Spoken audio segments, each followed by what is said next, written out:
Hey everybody, welcome back to Scribbles with Jonathan.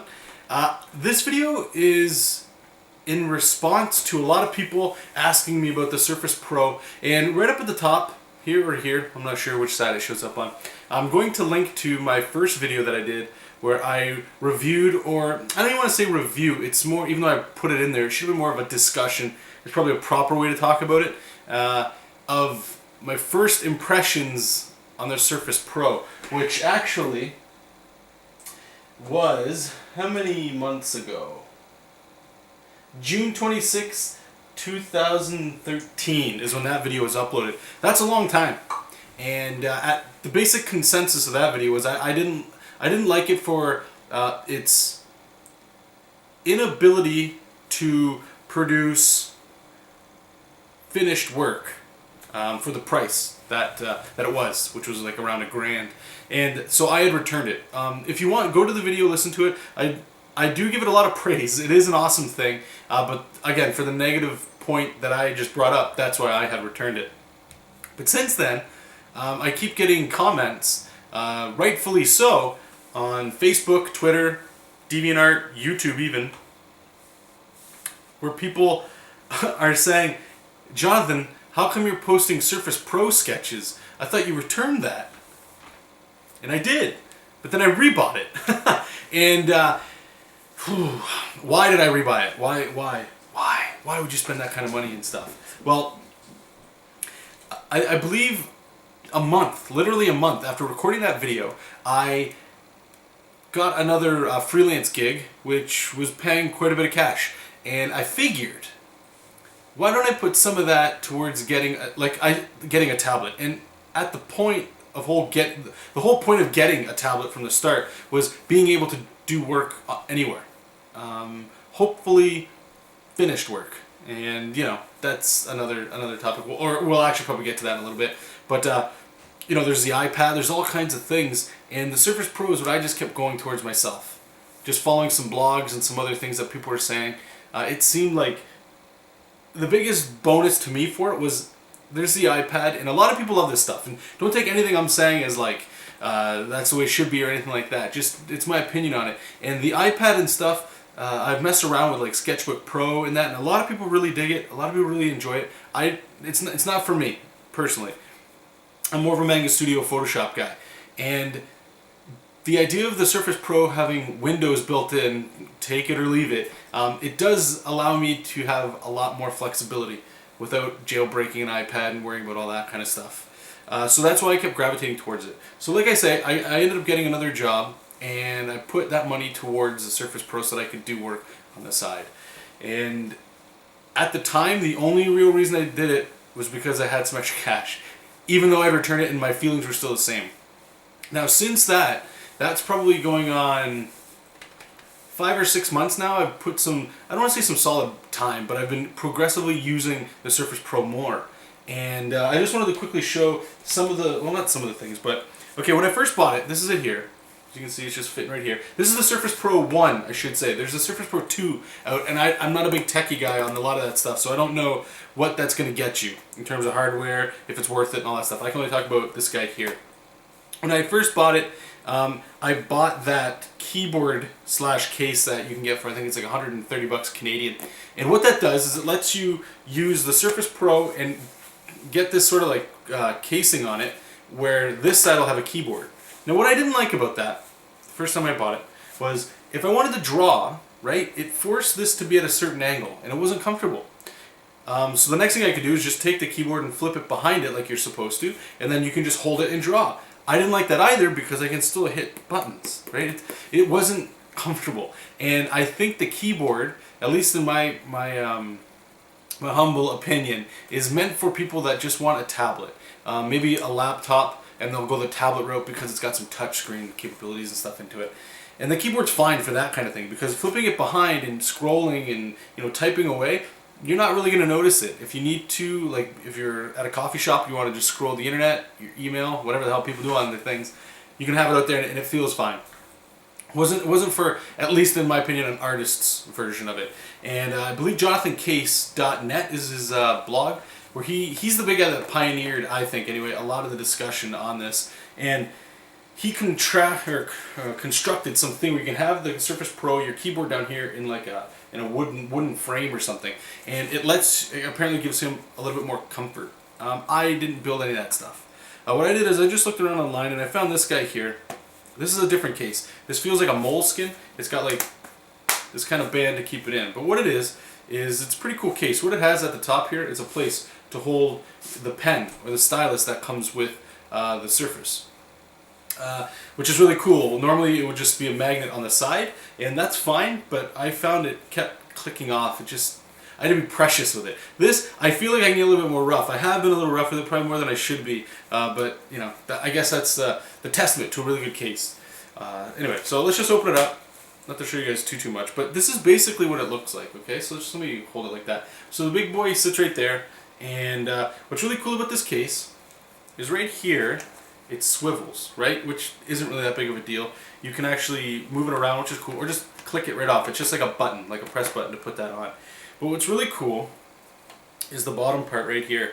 It's got 3 tracks, and what that does is literally you just push it forward, and the Surface, see if I can show you right there, it'll click kind of right in there. So you can choose the drawing angle that you want. Now, granted, that's not a lot of space, but what it is it's a little extra flexibility, because what I would normally have to do is when I'd start drawing with the other one, is I'd start putting books behind it. And holding it, you know, it's taking away from the drawing experience. Hell, if you use a cintiq, right on the side you got touch strips that you can use, which is great.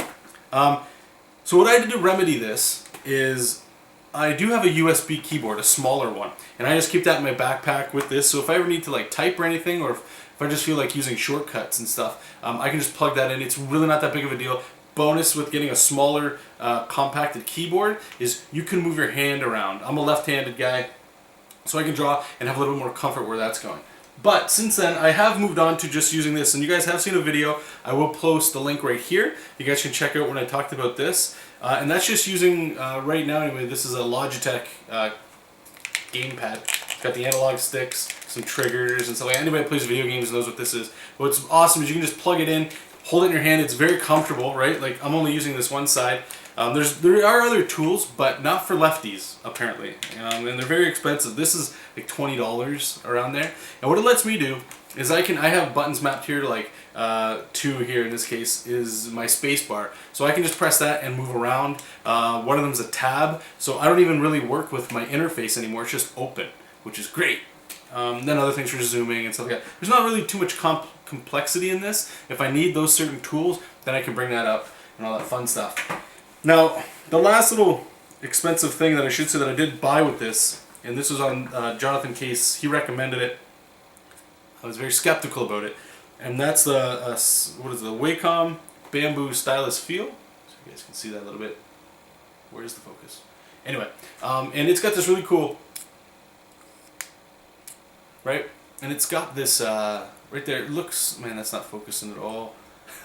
Anyway, it's just like if we use a normal stylus, but it feels anyway like it has a little bit more sensitivity. It's got a little bit of weight. This is the cheaper one. I think you get one for like 100 and something crazy, and it's got some weight to her.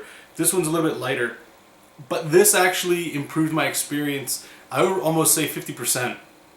So if you are looking for the Surface Pro, you're going to get a stylus with it by default. Play around with it, enjoy it. If you can, I would highly recommend getting that as well. It will make your entire drawing experience better. At least it did mine. The next thing I would say is get a different case. You're going to want a case because you're not going to want to scratch it up and stuff like that, but that's all up to you guys. It's not really necessarily directed towards people. It's more directed towards artists, okay? Get a case that you can, what I really dig about that, again, like I say, is I can have it up to a setting and I can draw on it at an angle that's comfortable. It's not ideal, but it's comfortable. And highly recommend getting a controller. I know it seems really lame, but honestly, if you just had this and what I just showed you, you have a portable cintiq. Okay? So take that for what it's worth. Yeah. So, I know this video is probably going on a little too long. I'm kind of confused at what I want to say. Because if you do watch the first video, or if you have watched it, a lot of the statements I had in there still hold true.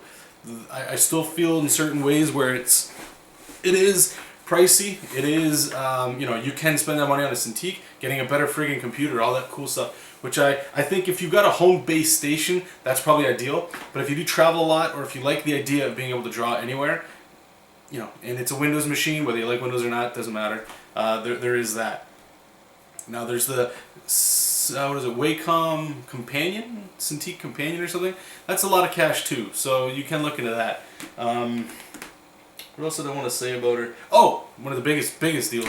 At the time of the first video and stuff, I was using Manga Studio 4 EX, and the Surface Pro zooms in, I believe, 150%, so it gets like a really HD, crisp, you know, fancy looking screen. And Manga Studio, for me, it was like the icons were really tiny, and you'd have to be really precious where you're clicking for like stuff. Manga Studio 5 works way better, way better. It's like night and day, to be absolutely honest with you. And once you get into Manga Studio 5, there's something up in the file. I'll make a video for this as well, because I think people need to know about this. I just recently stumbled upon it. But it's under like File, you just scroll all the way down, and near the bottom it'll say something like pen pressure calibration or pen pressure something. You click it, and all you do is you start drawing on your screen, drawing how you naturally would draw. And give it a little bit of time, and what it does is it'll actually calibrate the feel on there, even if you've already calibrated it. And I've noticed like a pretty steep increase in quality on my pencil work anyway on there as well. So, man, that's the reason why I bought it, I guess, because I had more money at the time. And since then, I have gotten to the point now where I do feel comfortable, especially with Manga Studio 5. 4, I don't know, it's just not, it doesn't feel good with it, in my opinion. But 5, I feel like I can start now hacking away at doing some actual production artwork on there. My pencils feel very, very fun, very clean. The idea of, honestly guys, taking it outside, drawing. Summer's coming up. I'm actually really looking forward to it. Most of us artists, we're all, you know, gross and white. And a tan is always nice, but frig the tan, getting that sun, getting that vitamin D up in you, that's going to feel good. Oh,